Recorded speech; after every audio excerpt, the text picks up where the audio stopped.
Why did crypto just get reamed, and when will the pain end? When will crypto go back to a euphoric rally? That is what we identify and address in this video, so mark your calendar because it's a big deal. And it's coupon expiration day today. Congratulations, man. You have done so much. People love you. People look up to you. Kevin Paffrath there, financial analyst and YouTuber. Meet Kevin. Always great to get your take. Bitcoin just had a substantial crash. It crashed over 11% before slightly recovering. We had massive liquidations. In just the last 24 hours, we were over $1 billion worth of Bitcoin and Ethereum liquidated. Over 177,000 traders liquidated, at least with some portion of their portfolio. This is the first time we actually have seen Bitcoin under 26,000 in 2 months. Now, fortunately, once we broke under 26,000, we did end up getting some immediate buying pressure, but questions are now rising as to why this sell-off occurred. In this video, we're going to break down at least 4 different reasons, and then we'll look into some TA and what may come next. The first and most popular reason that people give, which may not actually be the best reason, I personally don't think it is either, has to do with SpaceX. Let's cover what the Wall Street Journal just covered regarding SpaceX, and it'll give us some insight. And to keep it short for you, I wrote it out. We do have a coupon expiration today for the stock course, the real estate course, the wealth course with AI, the financial advice section, which is a new website at stackhack.com. And we might have it be that if you want to invest in House Hack, it's going to be for course members only. That's at least tentatively what we're planning, so stay tuned for that. They'll certainly be part of the first round. Unsure if there will be a second round. So consider joining one of the courses linked down below. Remember, you get lifetime access to the course member live streams, the new content we release, and more. All right, folks, what do we got here? So talk about SpaceX's financials is all the rage because of the mention of crypto. First, worth noting, in the last 3 months, based on potentially final or maybe preliminary numbers, Wall Street Journal isn't really sure, maybe SpaceX actually made about $55 million of profit on $1.5 billion in revenue in just the first quarter, which it's actually kind of neat that the company that is worth about $150 billion is potentially trending towards profitability, especially since their revenue has doubled, but their expenses have also been increasing rapidly. Their revenue just eked out a slightly better gain. The problem, though, came really at the end of this article, and it's right here. The documents, these financial documents, also show that SpaceX wrote down, notice this doesn't say sell, it says wrote down the value of the Bitcoin it owns by a total of 373 million last year, and in 2021, they had sold some of the cryptocurrency. Tesla has taken a similar approach with its Bitcoin holdings, and obviously we know that Elon Musk talks a lot about crypto online. Now, it's worth noting that yes, Tesla did sell. They bought a lot of their crypto right around 36,000, sold about 75% of it back in Q2 of 2022, but we don't know that SpaceX actually sold. However, right when this article came out and news of this potential write-down of crypto started circulating, which could be an accounting way of just recognizing a loss, individuals started selling crypto. Maybe it was individuals or institutions or algorithms or whatever it was. This was the sell down we got. It was pretty clear and pretty rapid. Now, there was other news, though, that happened at the same time, which I think has more bearing on also the potential future price of Bitcoin. Let's understand that. At the same time as the news came out on SpaceX, we heard that Evergrande has finally declared Chapter 15 bankruptcy.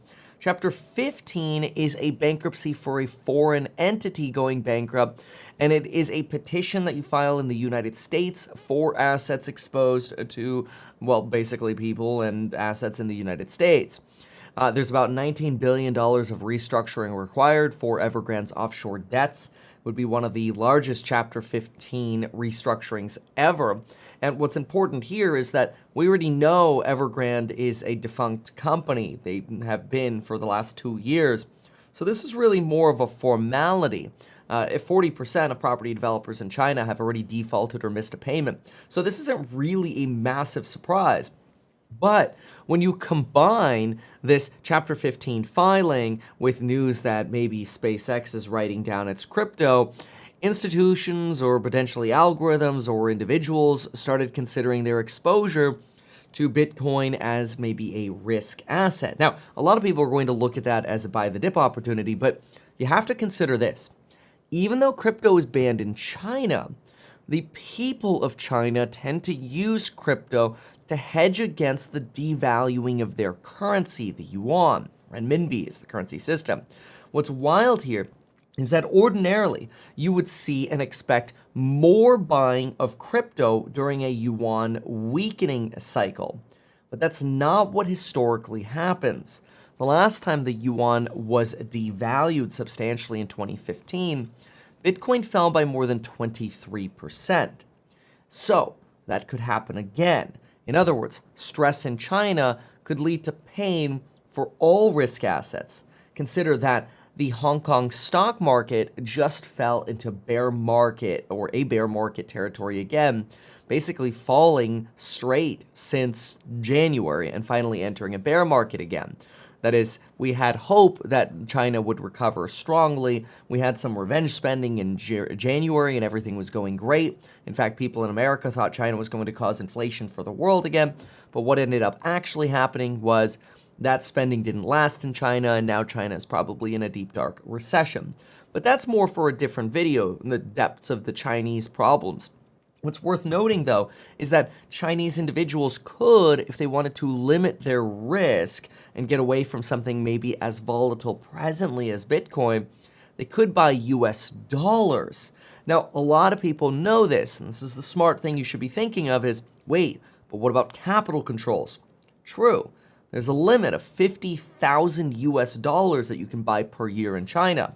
That doesn't affect, though, 99% of Chinese, potentially even 99.9% of Chinese. 50,000 USD is a lot of money every year that you can buy, especially if you're buying those dollars in China. You're not buying them to spend them, right? It's not like you're taking all of your money to spend it. It's like a savings account almost. Chinese do this. We don't know how many do this. Obviously, these numbers don't get published.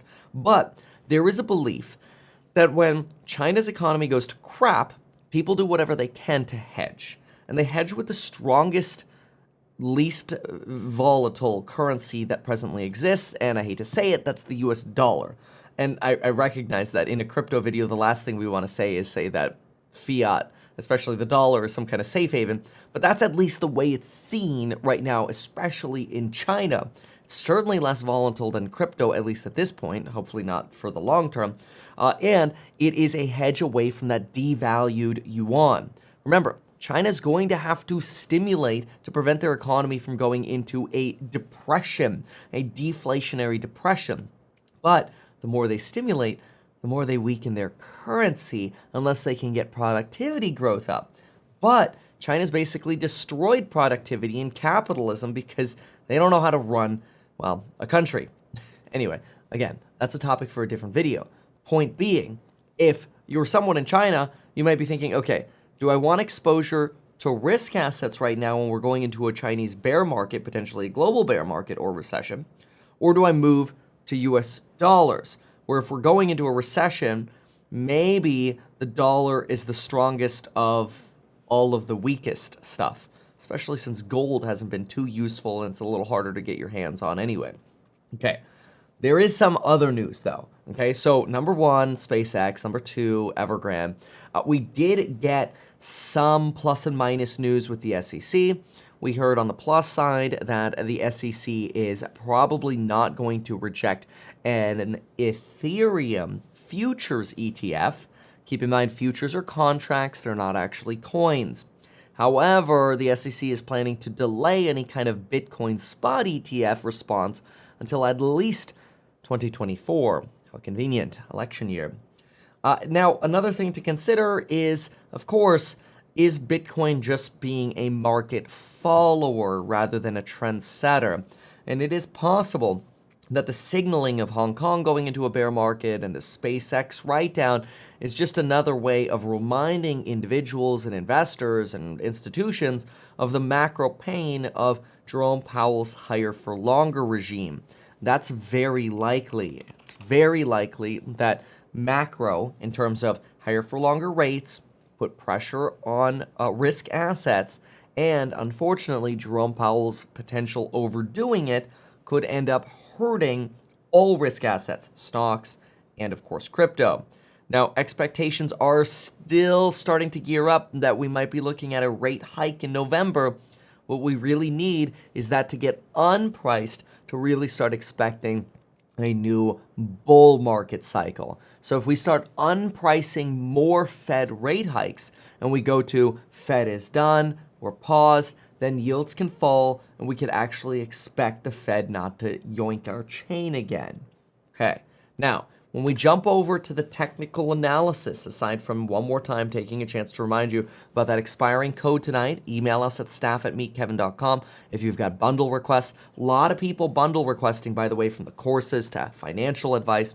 Keep in mind, the courses are perspectives on building your wealth, really, really good for you to study and understand. And the financial advice is us actually looking at your portfolio, also very important, but different. Take a look at those linked down below. What do we know? Well, we know that we've had these downtrends before.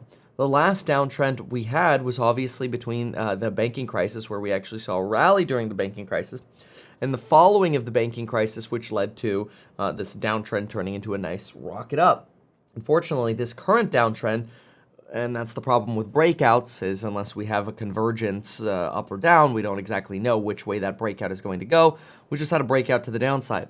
One thing that I noticed from a TA point of view is that we did just break this longer-term trend that has been occurring since about Christmas time. This is roughly that same trend that we see on the NASDAQ, and if we jump on over to the NASDAQ, we go out to the day chart, we're going to see that longer-term trend. We're actually falling towards that longer-term trend. So it's very likely that we're going to be at that 348 on the NASDAQ again. That's our longer-term trend. My belief is that there's a good chance we're going to fall towards this longer-term trend. We'll get our Jackson Hole summit, and we should actually see a recovery to this longer-term trend line back to about 28,000, that fib level at 28,000. I think we're going to trend back to this.